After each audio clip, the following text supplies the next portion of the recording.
Fayyaa harka fuudhee daawwattootaaf dhaggeeffattoota keenyaa kun miidiyaa keessan sagalee keessan Qaanqee Show torbaniin toora Facebook, YouTube akkasumas foddaa televizyinii FIBtiin kamisa galgala keessaa sa'a 3 hanga sa'a 3 daqiiqaa 40 irra deebin sanbata duraa ganama sa'a 5 hanga sa'a 5 daqiiqaa 40 kun hundumtuun yoo isin jalaa milixe guyyaa sa'aatii 24 guutuu karaa YouTube Qaanqee Show kan nu daawwattan sagantaa Gingilchaan keenya har'aa marsaa 25 Gingilchaa guyyaa har'aa akkuma beekamu qabatee kan isiniif dhiyaate jiranaaltichi keessan kun qaxaleen keessan Habtaamuu Lamuuti. Kanneen sagantaa keenyaaf haaraa taatanii toora YouTube'itiin nu daawwachaa jirtan YouTube chaanaalii Qaanqee Show subscribe gochuun haga xumura sagantaa keenyaatti nu waliin turan afeerraa keenya yeroo hundaati.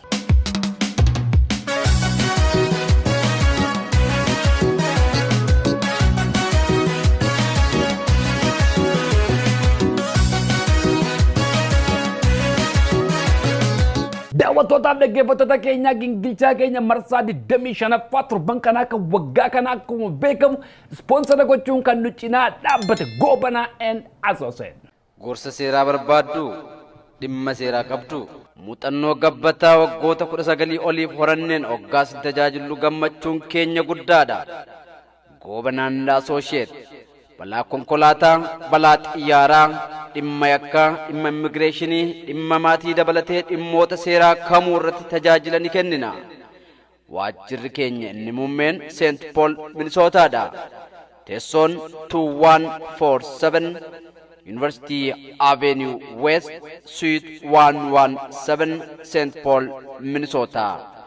Waajjira keenya isa damee Valentine 15720 Brixham Hill Avenue Suite 300 Charlotte, North Carolina 28277 jiruttis koottaa tajaajila isiniif kennuuf qophiidha.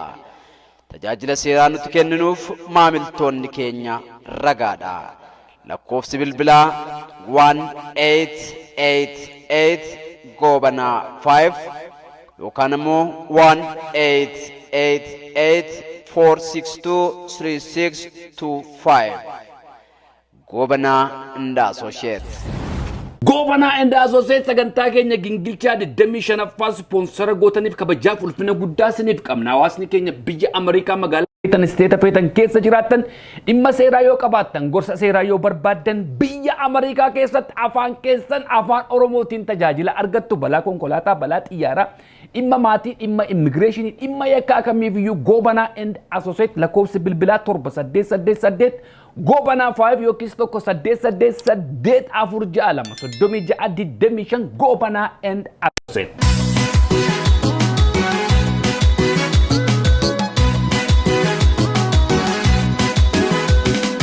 Daawwattootaaf dhaggeeffattoota keenyaa gingilchaa keenya marsaa 25ffaa turban kanaa furannee dhufne totoon darbin dura hawaasni keenya biyya Kanaadaa magaalaa Edmonton hawaasa biyya Kanaadaa keessaaf olloota Kanaadaa jiraniif ergaa gabaabduu qabu. Oduu gammachiisaa hawaasa Oromoo biyya Kanaadaa Biyyoota alaa adda addaa keessa jiraattan maraaf feestivaaliin herteejii waggoota 46 dabraniif biyya Kanaadaa kutaa Albertaa magaalaa Edmonton keessatti gaggeeffamaa kan ture yoo ta'u biyyoonni 85 olis irratti hirmaachuun aadaa, afaanii fi eenyummaa isaanii addunyaatti mul'isu. Maarree tattaaffii fi qabsoo yeroo dheertuu booda waldaan hawaasa Oromoo kaaba Albertaa Oromiyaa bakka bu'uun yeroo jalqabaatiif akka biyyattiitti irratti hirmaachuuf qophii isaanii xumurachaatti jiru. ayyaana seena qabeessa adoolessa yookaan Julaay 30 hanga Agoosti 1 bara 2022 gaggeeffamu kanarratti aadaan nyaataa dhugaatii fi aadaan uffataa fi meeshaalee adda addaa akkasumas wantoonni eenyummaa Oromoo fi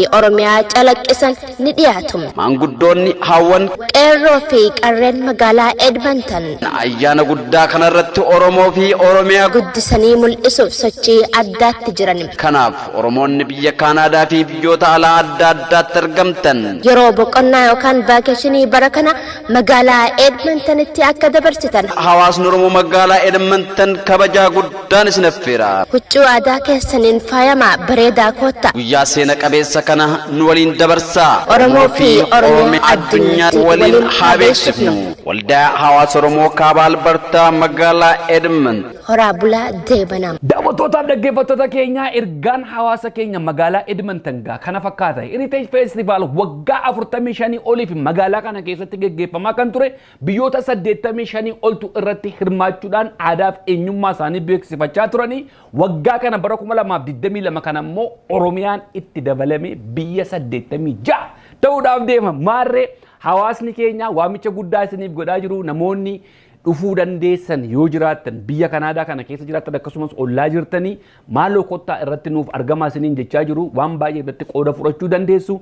Oromoof Oromiyaa waliin addunyaatti beeksisnu isiniin jechaa jiru. Gaaffii yoo qabaattan lakkoofsa bilbilaa 78 duwwaa 8 duwwaa 2 85 92 irraan deebi'aa. 78 duwwaa 8 duwwaa 2 85 92 yookiis 78 duwwaa 782 79 79 irraan isiniif deebi'aa.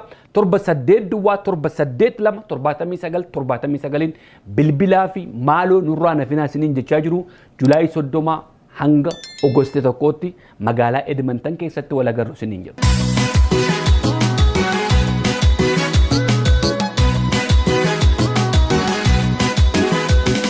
Daawwattootaaf dhaggeeffattoota keenya gingilchaa keenya marsaa 25ffaa torban kanaa kan waggaa kana uddeelladhee dhufeera. Gingilchaa guyyaa har'aa keessatti wanti waliin gingilchinu wanti waliin ilaallu haasaa muummichi ministeeraa torban darbe paarlaamaa keessatti godhan ni ilaalla. Muummicha ministeeraa Dr. Abiy Ahmed haasaa isaanii gaa wantoota gaggaarii lamman tokko afaan nu kaa'anii immoo jalaan immoo hordaan nutti waan xiqqoodhaan nu gammachiisan waanuma xiqqoo nutti kennanii nu gammachiisanii jalaan immoo waan biraa nu kennaniiru sana waliin ilaalla. Gama sanatti otoo hin darbin dura garuu hoogganoonni kaafaa gurguddoon lama yeroo ammaa galatoomaa jechuudhaaf hawaasa biyya alaa kanaa fi tuurii isaanii jalqabanii jiru. Jawaarii Irooppaa keessa erga raawwate booddee gara Minneapoolisiin dhufanii Obbo Baqqalee Garbaa wajjin wal arganii tuuriin isaanii ni jalqaba. Kan irraa eegale Oromiyaa xiqqoo magaalaa Minneapolis, St. Paul, Minnesota achi jalqabanii achi keessa haasaa isaaniitiin gadi ba'anii haasaa baay'ee namatti toluudha, baay'ee nama gammachiisu. Waan kanaan dura eegaa ture haasaa kanaan dura Jawaari irraa eegaa ture Obbo Baqqalee Garbaa bu'aa godhanii nu xaaxessani. Obbo Baqqalee Garbaa gaa yeroo baay'ee Jawaar maqaa isaanii kan Obbo Baqqalee Garbaa bira sobuun hin jiru. Obbo Baqqalee Garbaa qolaa baasanii namatti dubbatu jedhee Obbo Baqqalee Garbaa akkuma Jawaar nuun jechaa ture kana gadi ba'aniitu waan baay'ee waan babbareeda waan isaan irraa dhaga'uu hawwaa turre hedduu nutti dubbatanii galata guddaa qabu. Egaa xiqqoo seema wantan soraadhu siyaasni Itoophiyaa sobaaf kijiba waan bareefi dhugaa dubbachuun xiqqoo seegaa nama soraachisa. Hin beeku garuu Waaqayyoon isaan gargaaru. Obbo Baqqalee Garbaa keenya umuriin nuuf dheeradhu baay'ee si jaallanna. Obbo Baqqalee baay'ee si jaallanna. Baay'ee sitti gammanneerra. Utuman haasaa kootti hin galataan jalqabe kanuma isinirraa eegaa turre kanuma isinirraa hawwaa turre waan ta'eef galatumaan hin jalqaba. Aarsaati kaffalaa jirte waan salphaa miti. Erguman Obbo Baqqalee Garbaa kana maqaa dhagee manuma hidhaa wajjin dhagaa. Obbo Baqqalee Garbaa mana hidhaa, Obbo Baqqalee Garbaa Qaalliidhaa, Obbo Baqqalee Garbaa Qilintoo kanuma wajjinan dhagaa ba'e. Guyyaa tokko illee tasgabbiidhaan taa'ee ijoollee isaa guddifatee hin beeku. Yeroo hundumaa manuma hidhaatti deddeebi'aa ture. Qabsoo Oromootiif aarsaa guddaa nama kaffalaa jiru keessaa nama tokko. Waaqayyoon umurii si dheeressu Obbo Baqqalee. Haasaa isaanii waliin daawwan. Nuyi ba'uun keenya anee fi Jawaar ba'uun keenya duwwaan gammachuu guutuu hin fidu. Hooggantoonni adda bilisummaa Oromoo akka jiranitti guutummaan isaanii mana hidhaa jiru. Yeroo hidhaman iyyuu jechuudha. Bakka aniif Jawaar itti hidhamnee fi bakka warri isaan itti hidhaman illee garaagara ture dhugaa isaa dubbanneef. Isaaniin gammoojjii keessa olii gadi naannessu bakka itti jijjiiru akka namni hin dubbisne godhu akka galaan isaan hin dhaqqabne godhu akka isaan yaalii hin arganne godhu rakkoo guddaa darara guddaatu irra ga'ee jira. Ammallee rakkoon sun dararri sun isaan irra jira. Yeroo meeqa mana murteeti haga haa lakkifaman jedhee abbaan murtee yeroo gadi lakkisu deebisanii immoo qabanii yeroo poolisiin tokko gadhiisu poolisii biraan immoo qabee fudhatee deema butee. Kana keessa jirra dhiiroo haadha. Kanaaf anaaf yeroo gammachuu miti. Isiniif illee yeroo gammachuu ta'uu hin danda'u. Dhuguma nuyi ba'uun keenyas salphaadha jechuu koo miti. Haa ta'u iyyuu malee guutuu ta'uu hin danda'u. Qabsoon keessan itti fufuu qaba. Hiriirri keessan kaleessaa itti fufuu qaba. Gargaarsi keessan kaleessaa gargaarsi isin kaleessa gochaa turtan dhaabbachuu hin qabu. Hogganoonni Oromoo anaaf Jawaar duwwaa miti. Waaw, baay'ee galatoome Obbo Baqqalee. Haasaan Obbo Baqqalee miira keessa nama galcha. Obbo Baqqaleen Garbaa, Jawaar Mohaammed akkasumas hogganoonni KFO Obbo Dajanee Xaafaafaan, Hamzaafaan almost gara waggaa lamatti kan siqu kan mana hidhaa turan. Mana hidhaa keessaa ba'uun isaanii gammachuu guutuu miti. Yeroon isaa yeroo gammachuu miti. Sababiin isaa maan ofittummaan qaban. An ofii kiyyaa ba'eera. An ofii kiyyaa hiikameera. Obboleessi koo naa wajjin mana hidhaa ture hiikameera jedhee miti Obbo Baqqaleen Garbaa kan inni gammadaa jiru. Gammachuunsaa kan guutuuf hogganoonni adda bilisummaa Oromoo mana hidhaa keessatti hiraarfamaa jiran yeroo isaan hiikamanidha. Nu duwwaa miti hogganoonni Oromoo mana hidhaa jira.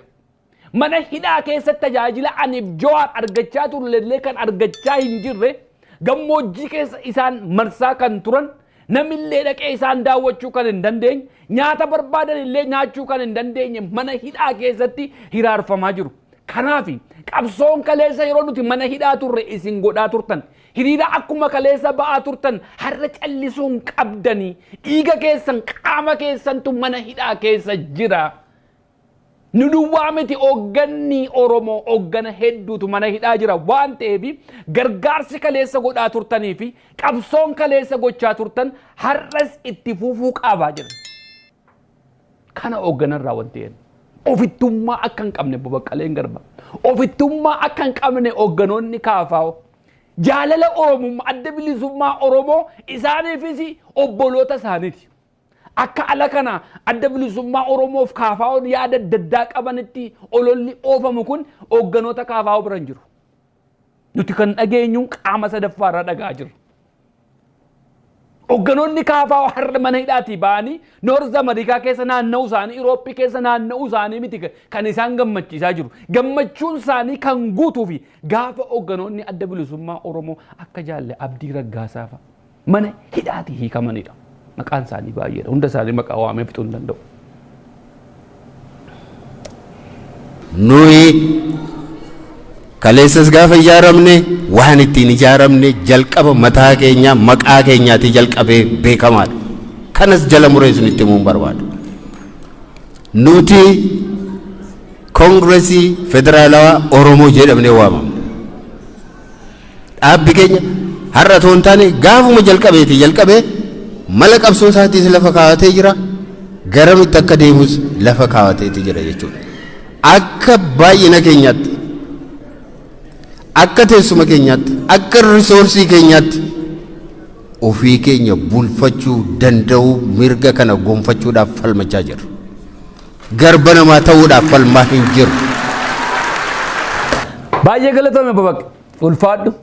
Rakkoo guddaan biyya alaa kana keessa jiru erguman biyya alaa kana dhufe walgahii KFO jedhu dhagee hin beekon. Miseensa KFO nama jedhamus ijaan argee hin beeku.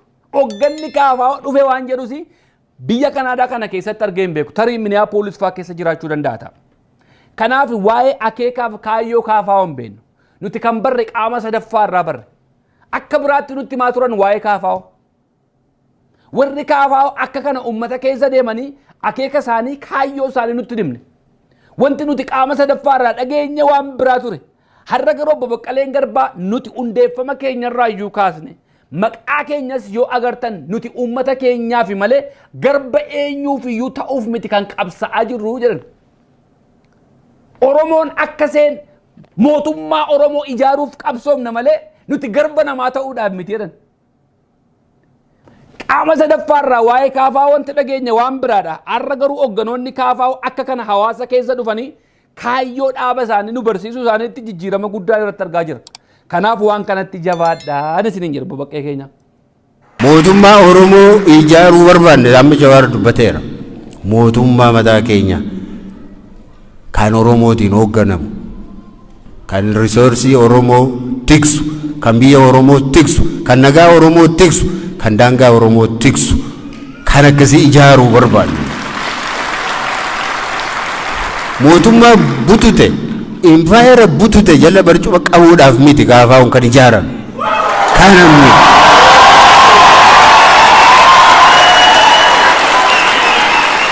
kana gochaas hin jiru. kanarraati shakkii tokko hin qabaatina. Shakkii tokko hin qabaatina. Kana tiksuudhaaf hin jiru. Dhiiga ijoollee keenyaatiin dhiiga isaaniitiin marree buddeen nyaachuu hin dandeenyu. Dhiigatu jira. Baay'ee galatoomii Obbo Baqqee. Horii bulii ulfaadhu Jawaar yeroo baay'ee waa'ee Obbo Baqqee kana gaafa deddeebi'aa ta'u Obbo Baqqalee bira kijibni hin jiru dhoksaan hin jiru fuulduruma sitti maa qolaa baasee dhuma afaan si kaa malee qolaa wajjin afaan si hin kaawwe. Kaafaa'oon waa'een keenyaaf kaayyoon keenya maqaa keenyarraa kaasee yoo ilaaltan nuti kan qabsoofnuuf kaayyoon keenya mootummaa Oromoo ijaaruudha. Oromoon biyya isaa irratti abbaa biyya akka ta'u. Oromoon qabeenya isaa irratti abbaan qabeenyummaa isaa akka mirkanaa'uuf gatii kaffalaa jirra. Kanaaf qabsaa jirra. Kanaaf hidhamaa jirra. Kanaaf miseensoliin keenya nu biraa ajjeefamaa jiru malee nuti empaayeera buututte jalatti barcuma qabuudhaaf miti. Nuti biddeen dhiigaan makame hin nyaannu dhiiga obboloota keenya. Dhiiga turratti dhangalee lafee turratti cabaa jira waan ta'eef nuti biddeen haraamuu nyaannu. Kaayyoof akeekni Kaafaa'oo mootummaa Oromoo ijaaruudha. Ulfaadha. Horaa bulatti nuuf fa'a. Nagaa barbaannaa yeroo jennu maal jechuu keenya?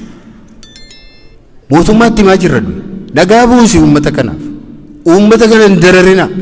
Hin ajjeesina. Jiruu hin dhowwina. Jiraachuu hin dhowwina. Akka kanatti uummata waamne itti haasa'uu hin dandeenyu. Kanaaf isinitti kan nuyi haasa'uu dandeenyu.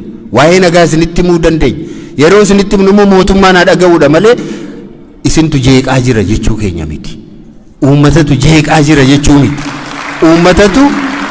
Uummatatu mootummaan rakkisa jechuu keenya miti. Egaa waa'ee nagaati. Waa'ee karaa nagaa, waa'ee nagaa barbaannaa kana kan biyya alaatti dubbachuu dhufne isintu nagaa nu dhowwe, isintu nagaa nuuf kenna jechuudhaaf otoo hin taane, isintu nu jeeqaa jiraaf otoo hin taane biyya keessaa nama walitti qabne dubbachuu waan hin dandeenye mirga sana waan itti hin qabneef as dhufne dubbachuu dhufne yeroo asitti dubbannu kanammoo yeroo isin dubbattan kanammoo mootummaan akka dhaga'uu fi ummati keenya ummata nagaa akka barbaade akka ta'e mootummaan akka dhaga'uu fi maleessaa isintu nagaa nu dhowwe nagaa akka laattaniif isinitti himuuf hin dhufne waan ala kanaa jedhamu sana miti dubbiini. Asuma gaafa isinitti haasofnu waan isin haasoftanis akka isaan dhaggeeffatanii fedhan qulqulluu miti kun. Galatoomii Baqqee. Eega nuti galma kana keessa seenneeti Oromoo meeqa du'e laata yoon? Meeqatu du'e laata? Otoo bilbiltanii gaafa sii baatan amma namni baay'een iddoo akkasiitti abalu du'e iddoo akkasiitti yookaan feesbuukii yoo bantan wayii tokko argitu. Lubbuutu itti kaffalamaa jira. Kana jala barcuma qabuu hin dandeenyu nuti. Hin danda'amu. Itti himnaa, hin akeekkachiifnaa, dhaabbadhu jennaa yoo isaan didan nus hin duullaa isinis hin duultu.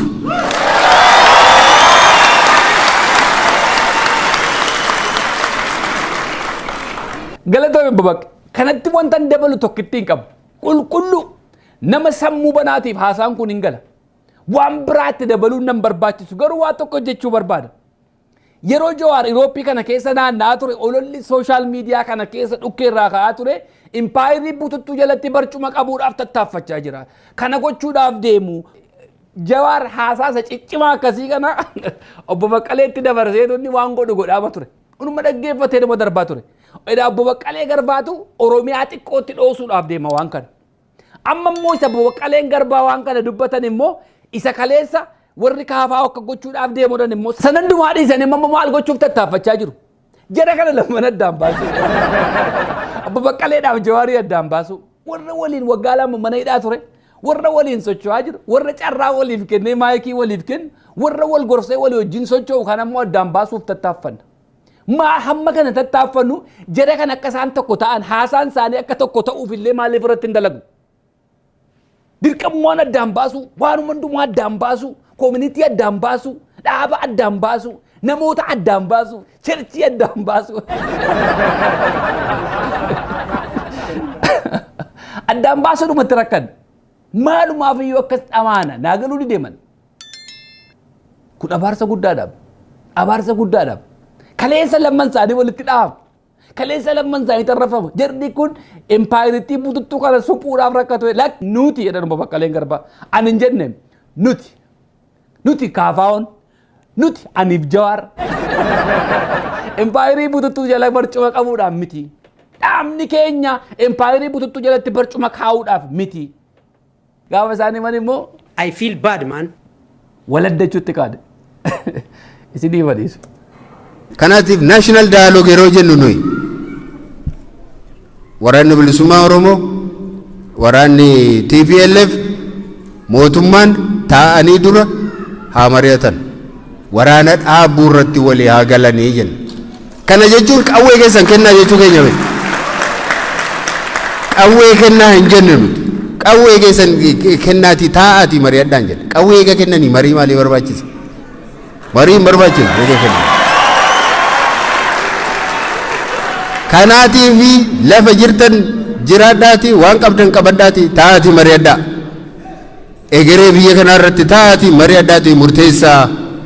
Nuti kaafaa'oon kan jechaa jirru malii biyyoolessaa irratti akkuma TPLF hirmaachaa jirtu waraanni bilisummaa Oromoos mootummaanis qawweedhuma keessan baattadhaatii taa'aatii mari'adhaa. Nuti qawwee hiikaatii mari'adhaa jechaa hin jirru. Qawwee hiitteenaan immoo marii maaliif barbaachisa?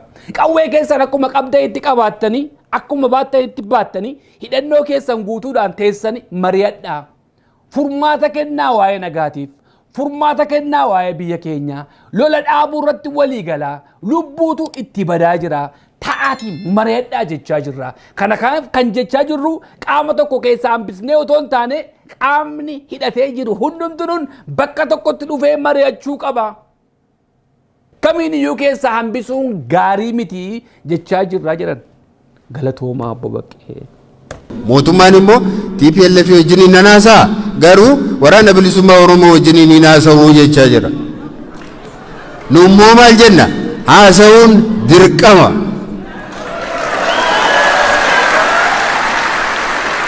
Adda bilisummaa Oromoo wajjiniin haasa'uun waraana bilisummaa Oromoo wajjiniin haasa'uun dirqama. Mootummaan marii biyyoolessaa nan fudhadha. TPLF wajjin nanaasaa garuu waraana bilisummaa Oromoo wajjin haasa'aa jira. Nuti garuu dirqama waraana bilisummaa Oromoo wajjin haasa'uun Oromiyaan nagaa akka taatuuf isaanii wajjinis mari'achuu qabda jennee mormaa jirra jedhan. Mootummaan kana hin barbaadu. Mootummaan kana hin fudhatu. Ijoollee keenya kaleessa harka ol kaastee qabsoo karaa nagaa geggeessaa turte har'a jiraachuu dadhabdee qawwee kaastee bosonatti galtee fi mootummaan kabajaa kennaa hin jiru. Nuti immoo isaanii wajjin haasa'uun dirqama jechaa jirra. Namoota akkasii jechaa jiraniif maaltu malaaf? Dhiisoo waan biraa kaarpeetii diimaa afaa jechaa hin jiru. Waan biraa gochuu illee yoo dadhabne olola irratti oofuu dhaabuu qabna. Afaan keenyatti ziippii gochuu qabna. Karaatti fakkaateen qabsaa jiru. Karaatti fakkaateen geggeessaa jiru. Mee warra kaleessa jaallan waliin jedhee waraana bilisummaa adda bilisummaa Oromoo keessa ture har'a mootummaa jala ga'an ijoollee kanaaf hammana kabajaa kennaa jiru. Ijoollee har'a bosona jirtu kana maqaasee hadheessaa hin jiran, xureessaa hin jiran, miidiyaatti gabbaadii shadee jedhanii xiqqeessanii arrabsaa hin jirani. Warri kaafaa'oo garuu qabsoo karaa nagaa geggeessina jedhanii ati irratti olola ooftu akkamittiin kabajaa jiru mee ilaali. Ulfina akkamii kennaafii jiru. Waraana bilisummaa Oromoo illee jedhanii haasa'u akka warra sanaa xiqqeessanii shanee godhanii maqaatti moggaasanii dubbatan. Kanaaf jedha kanaan maaltu mala yaa obboloota ko? Kanaaf jedha kanaan dhiisaan harka rukutaa jechuu miti. Respect. Karaatti fakkaatan sanatti qabsa'an si fuuldura dhaabbachaa hin jiran. Sitti bu'aa hin jiran. Qabsoo isaanii geggeessaa jiru.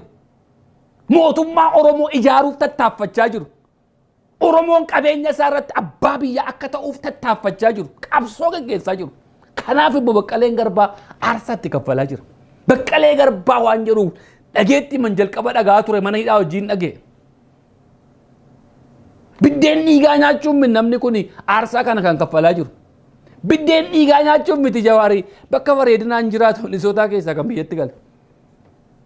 Hin godhu san akka warra kaleessa jaallan waliin jettanii har'a mootummaa jala galanii gochuu numa danda'u. Ministeera tokko ta'uu numa danda'u. Profeesar Mararaan ministeera tokko ta'uu hin danda'amu. Obbo Baqqaleen ministeera tokko ta'uu hin danda'amu. Dandeettii isaatti qaba. Jawaar ta'uu danda'amu. Lakkii. Wanti Oromoodhaaf malu kana miti jechaa jiru. Wanti Oromoon barbaadu kana miti gaaffiin Oromoon deebina jedhanii qabsoo karaa nagaa geggeessaa jiru. Lakkii karaa nagaa miti kottu bosonatti galechuun hin dandeessu. Obbo Baqqaleen umrii kanaan qawwee lafaa kaasuu danda'u.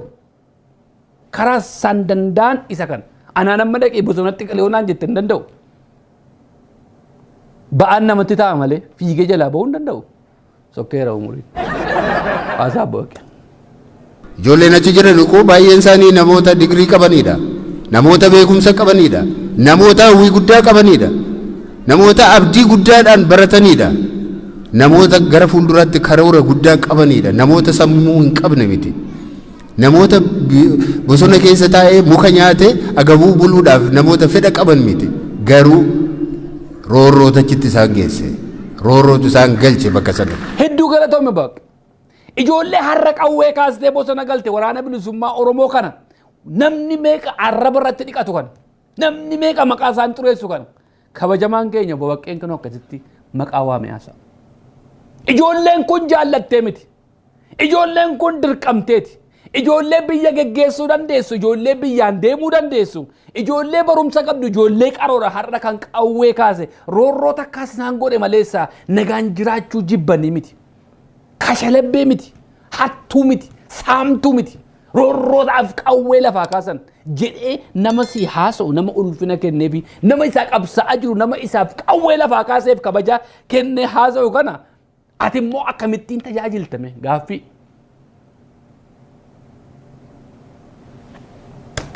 Kanaati wajjin haasa'uun barbaachisaadha. Maaltu isin geesse yoo maal guutame deebitu jedhee mootummaan taa'ee wajjin haasa'uun barbaachisaadha. Barbaachisaa qofa otoo hin taane dirqama jennan.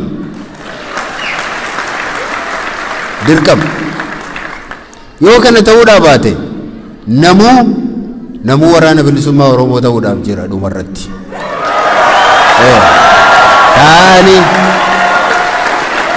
Taa'anii wajjin haasa'uun barbaachisaadha. Nagaan bu'u akka bu'u yoo barbaade mootummaan akkuma TPLF wajjiniin haasa'uu jalqabe yookaan karoorfatee jiru waraana bilisummaa Oromoo wajjinis taa'ee gaaffii isaanii keessummeessuun dirqama isa jedhu kaasuu barbaanna jechuudha. Galatooma ulfaadhaa hogganoonni kaafaa obbo Baqqee baay'ee galatooma. Akkuma isin gadi baataniin waa isin keessatti argin fagootti. Ijarri isaan qabatee hin beeku. Ani namni waraana bilisummaa Oromootiif kabajaa kennu na biratti kabajaa guddaa qaba.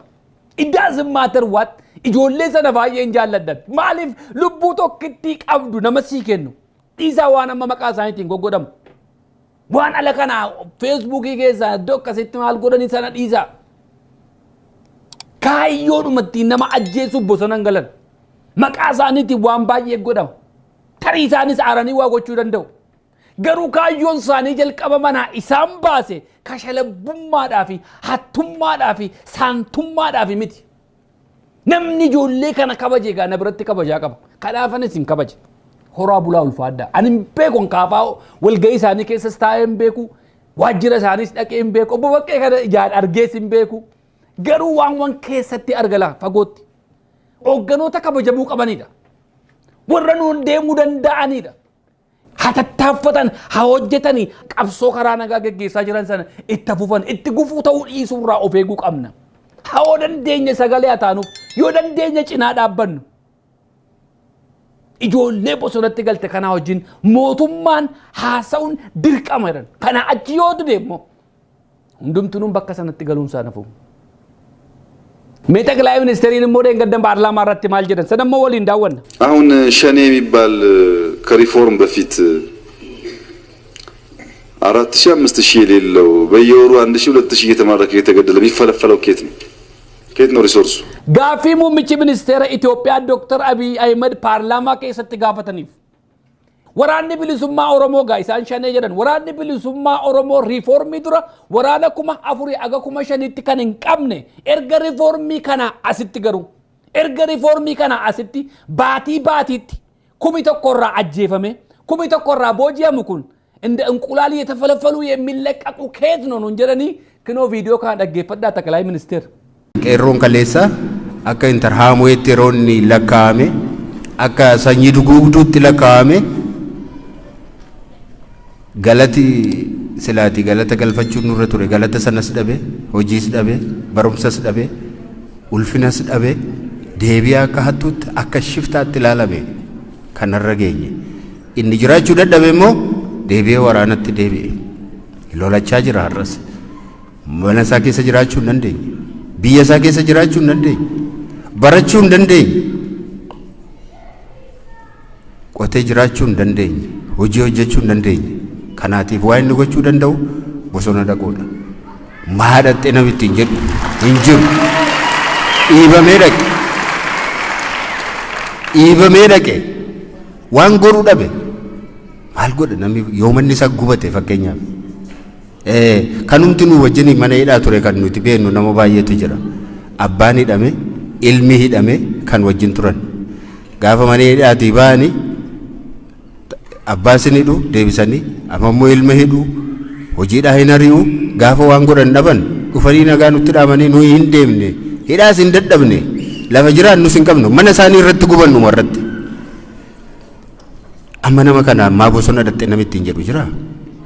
Attamittiin jechuu danda'a. Eessa haa jiraatu eessa haa dhaqu. Eega jiraachuu dadhabe maal gochuu qaba. Taa'ee du'urra lolatee yoo du'e namicha kanatti murteessuun hin danda'amu. Isini kan kana godhaa jiru.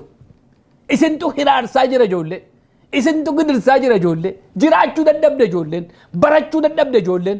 Malee TPLFitu Tigraay keessatti waarshaa keessatti nu hoomishee nu gallakkisa miti. Isintu ijoolleen kun akkaseen qawwee kaastu godhaa jira. Jiraachisuu dadhabdan. Mana maatii irratti gubdan. Hiniitan. Hiniraachistan. Kanaaf ijoolleen maal gootu? Riifoormii sin jettan sana dura toon taane riifoormii asitti dubbiin itti jabaate. Dubbiin itti hammaate. Jiraachuu dadhaban kanaaf maal godhan? Kanaaf qawwee kaasan. Gaaffii sin gaafattaniif deebiin isa kana ጠቅላይ ሚኒስትር itti fufa. አማራ ክልል የተደረገው ኦፕሬሽን በዝርዝር ሪፖርት መቅረብ ያለበት የአማራ ክልል ምክር ቤት ሲቀርብ ተወካዮች ህዝብ አነጋግረው ሪፖርቱን አቅርበው መነጋገር አለባቸው።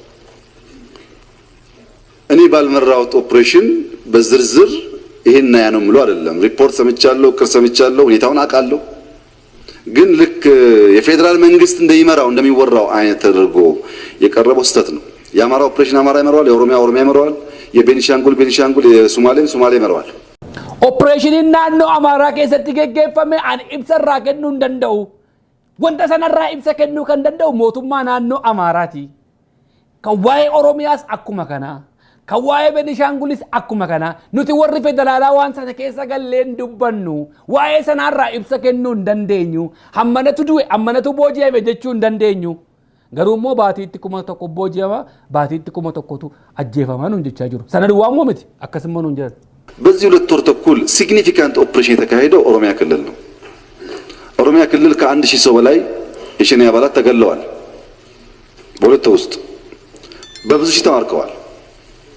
በጣም ሲግኒፊካንት የሚባል ውጤታማ ስራ አንዱ የተሰራው ኦሮሚያ ነው። Asittimmoo gabaasaa kennaa jiru. Jalqaba garuu kan naannoo Amaaraa ani kennuu hin danda'u.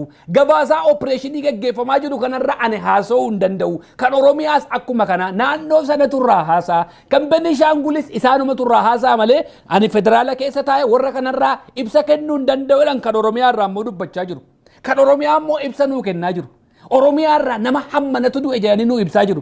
Jalqaba maal nuun jedhan baatiitti nama 1000 ajjeefama. ኦሮሚያ ክልል ከ1000 ሰው በላይ የሸኔ አባላት ተገለዋል። በሁለት ውስጥ ስለሞ ባቲን ቁመተ ጀፈማ ቁመቱ ቦጂያማ nuun jedhan. በየወሩ 1000 2000 እየተማረከ የተገደለ የሚፈለፈለው ኬት ነው? Ergana kan naannoo Amaaraa dubbanne. Opereeshinii iddoo adda addaatti gaggeeffamaa jiru naannoo sanatu haasaa jettani kan Oromiyaa immoo maaliif haasoftan ጠቅላይ ሚኒስትር nuun ilaallatu hin jenne. Waa'een du'a nama 1000 sun yooma du'an illee waa takka ittiin fakkaanne. Nama gaddisiisa. Akkas ta'e lubbuun ilma namaa. They are Ethiopian citizen. Waanuma barbaade ta'uyyuu. Waraana bilisummaa Oromoo ta'an, waraana adda bilisummaa Benishaangula ta'an, kan maaliyyoo ta'an citizen Itoophiyaatiin kan du'e. Yooma du'an illee xiqqoodhuma see namatti dhaga'amam. Nama Waaqayyoon akkasaatti uummateedhaam hafuurri Waaqayyoo keessa jiru. Qawwee kaasan shiftaa ta'an waan barbaadan ta'an yoo namni 1000 du'e illee xiqqoodhuma namatti dhaga'amu ጠቅላይ ሚኒስትር. xiqqoodhuma seelle.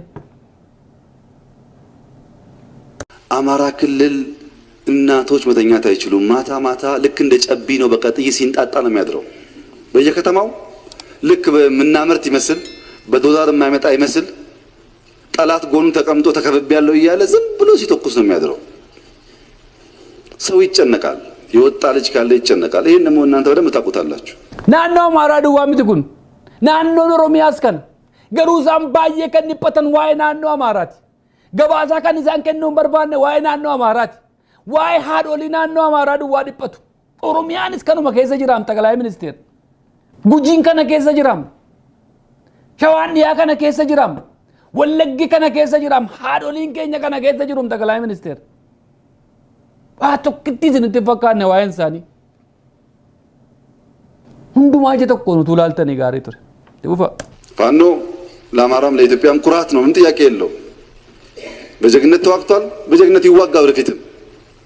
እሱ የአብይን ውዳሴ ሙገሳ ጠብቆ የሚዋጋ ሳይሆን አገሩ ወዶ የሚዋጋ ስለሆነ ከተነካችበት አይቆም ወደፊትም። አርጓል፣ ያደርጋል፣ እያደረገም ነው ያለው። ይሄ መመስገን አለበት፣ መወደስ አለበት፣ መከበር አለበት። ጥያቄ የለው።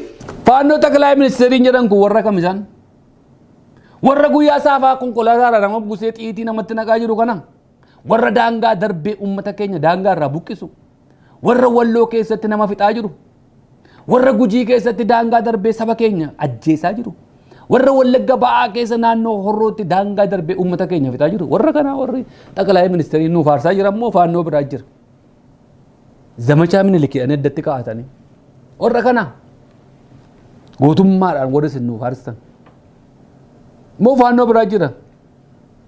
ኢትዮጵያ 22 ካቢኔ ያላት ዛሬ 6 ኦሮሞ 6 አማራ 6 ደቡብ ሆኖ አያውቅም። በኢህአደግ ጊዜ 7 ኦሮሞ 5 አማራ ነው የሚደረገው። ኮታው እንደሱ ነው። አሁን 6 ኦሮሞ 6 አማራ 6 ደቡብ ናቸው። በሚኒስትር ደረጃ የለም። Haasaan kun haasaa muummicha ministeera Itoophiyaati Dr. Abiyyiidha.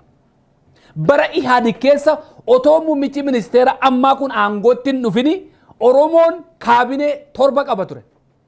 Jabana isaanii keessa jabana Dr. Abiyyiin biyya geggeessaa jiran bara bilchiginnaa keessa 7 irraa 1 irraa hir'isee 6 jira. በሚኒስቴር ደረጃ ደግሞ የለም ነው እንጀራን ኦሮሞን እንጅሩ ከለሞ አራኒ ዱበቱ ጠቅላይ ሚኒስቴሪን ከነከ ጎሬው ኢሳን ሞ ኤኙቲ አሩ ሞ ኑ አርሱ ወርባ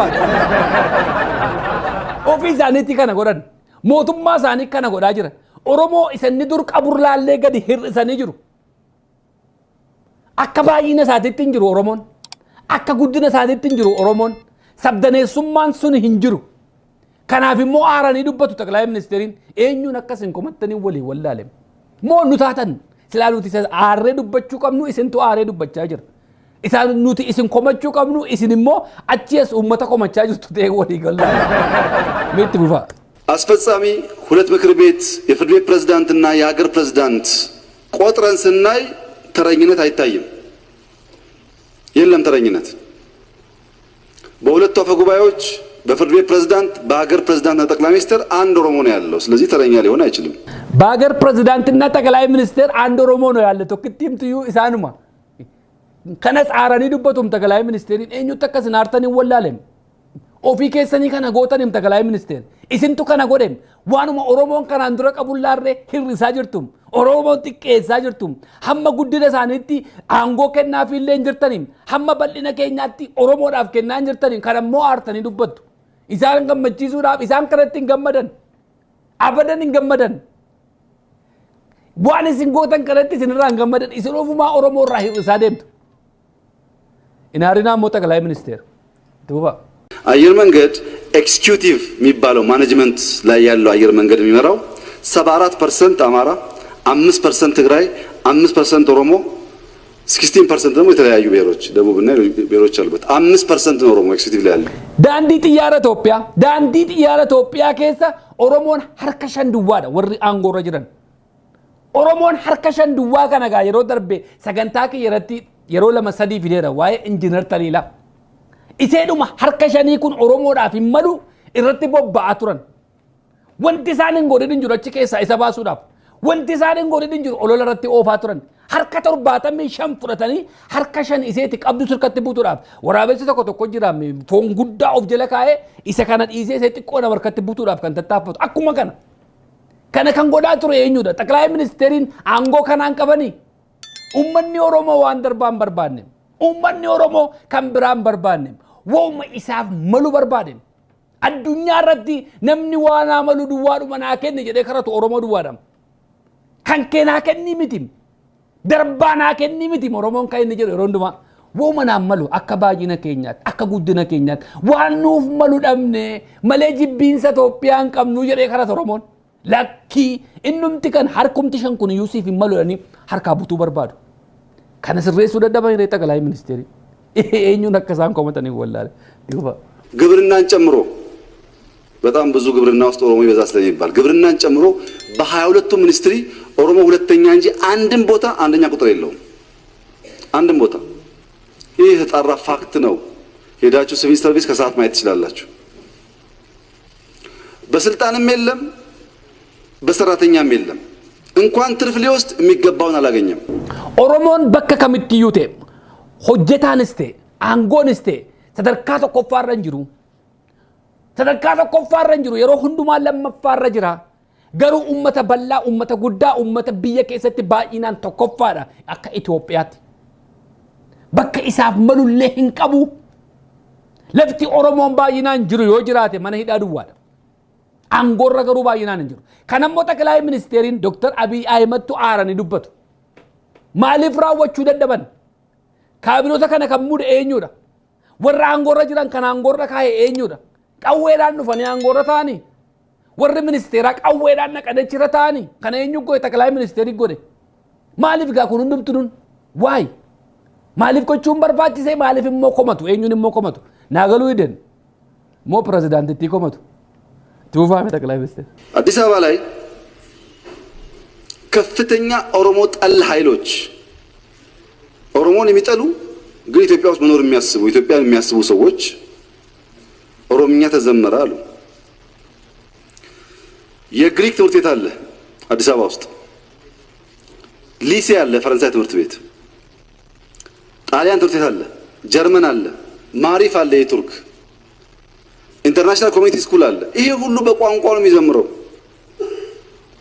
ሊሴ ሲዘምር ያላመመው ኦሮምኛ ሲዘምር የሚያመው ኢትዮጵያ ምን ኢትዮጵያ ይባላል? አሁን ሀሳ ዶክተር አብይ ከነቲ ባየዱ በብሯቀ ነምኒ ኬኝ ባየዱ መት ገመን ኢኒ ልልሽነ ገሩ ወንት ናገሉ ደኮ ጠቅላይ ሚኒስቴር ብያት ዶክተር አብይን ነመ ኦሮሞቲ ነመ አንጎ ፍርካ ቀቡ የሮ አከስ ኡመት ሳ ጥቄፈሙ የሮ አከስ ሰምኒሳ ሰልጠቱ የሮ አከስ ኡመት ኦሮሞት ቄሰኒ irraadhawuu dadhabe maal waajjiru masaanii keessatti masaraa mootummaa keessatti mangaa jedhanii walaloodhaan uummata Oromoo hin arrabsine hin xiqqeessine Dr. Abiyyiin kan dhawuu dadhabe aangoo kanaatti hin qabu moo jabana Mallas Zeenaawwii keessa uummata Tigraayitu arrabsamaa ture wama barbaade ta'u TPLF waan barbaade agoru namni uummata Tigraay arrabsu jira ture namni afaanitti baasu jira midhiisaa uummata Tigraay barati PLF keessa bar namni Oromoo arrabsu illee jiru.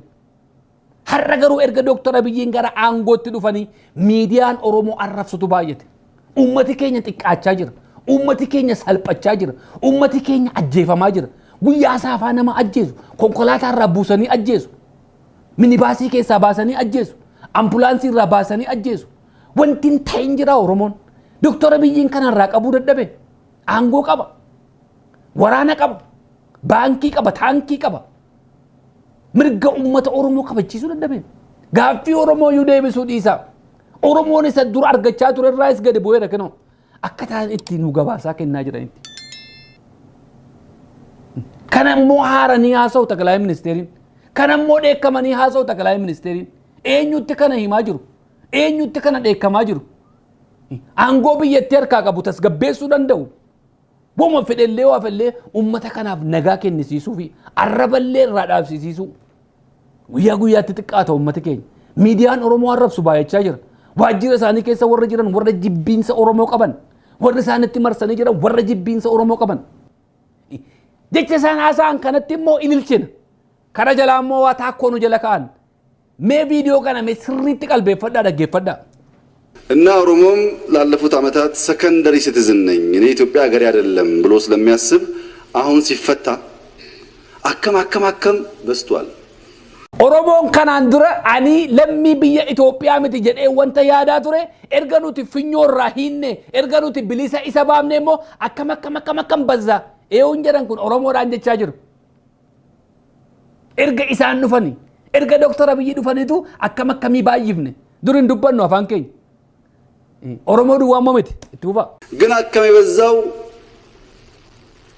ኦሮሞ ጋር ብቻ አይደለም ኦሮሞ ነኝ ብሎ የማያውቀው ሰው ሁሉ ባክስቴ ባጎቴ ባያቴ በወንድሜ በመናምኔ እያለ አከም ይላል አከም ካለ በኋላ የሚቀጥል ነገር የለም አከም ላይ የሚያልቀው ኦሮሞ duwwaa miti warri oromoon taanes ammareef afaan oromoo haasa'uu jalqabanii akkam akkamii duwwaa beeku akkamittaan sanimmoo waan tokko hin dubbatanii erga Xaqilaa Ministeeriin Dr. Abiyyiin gara aangootti dhufeeti oromoon illee kan afaan haasa'uu jalqabe utuu gara aangootti dhufinis haasa'aadhuma turre Xaqilaa Ministeeriin oromoon afaan isaa yeroo itti dhiise hin qabu mootummaatu afaan hojii gochuuf dide malee ajjeefamaadhuma haasa'aa ture reebamaadhuma haasa'aa ture arras immoo wanti haaraan dhufe tokkos wanti dhageenya jiru du'is ajjeechaanis isa kaleessaa caale malee isa kaleessaa gadi miti garuu Xaqilaa Ministeer eenyu akkasin komattan naagaluu ide gaafii uummata kanaa deebisuu dandeessu arraba uummata kana irratti geggeeffamaa jiru dhaabsisuu dandeessu isinis achi abbaatanii isa nuti komachuu qabnu komachaa jirtu eenyuun akka komattan gaambeennu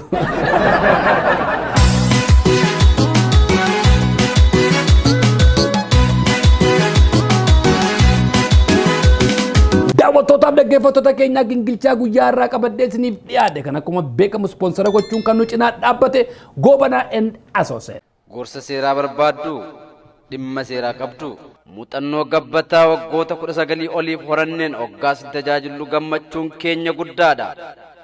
Goobanaa and Associates balaa konkolaataa balaa xiyyaaraa dhimma yakkaa dhimma immigireeshinii dhimma maatii dabalatee dhimmoota seeraa kamuu irratti tajaajila ni kennina. Waajjirri keenya inni muummeen St. Paul Minnesotaadha.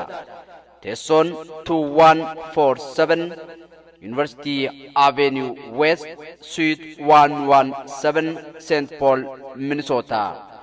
Waajjira keenya isa damee Valentine 15720 Brixham Hill Avenue Suite 300 Charlotte, North Carolina 28277 jiruttis koottaa tajaajila isiniif kennuuf qophiidha.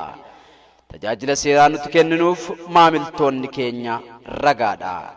Lakkoofsi bilbilaa 1888 Goobanaa 5 yookaan immoo 1888 Goobanaa and Associates. Goobanaa and Associates sagantaa keenya sponsora gootaniif kabajaaf ulfina guddaa isiniif qabna. Sagantaan guyyaa har'aa isiniif fudhadhee dhufe asuma irratti goolabnee jirra. YouTube channel keenya subscribe gochuun dagatina. Torban viidiyoo biraan amma walitti deebi'u nagaan nuuf jiraadha.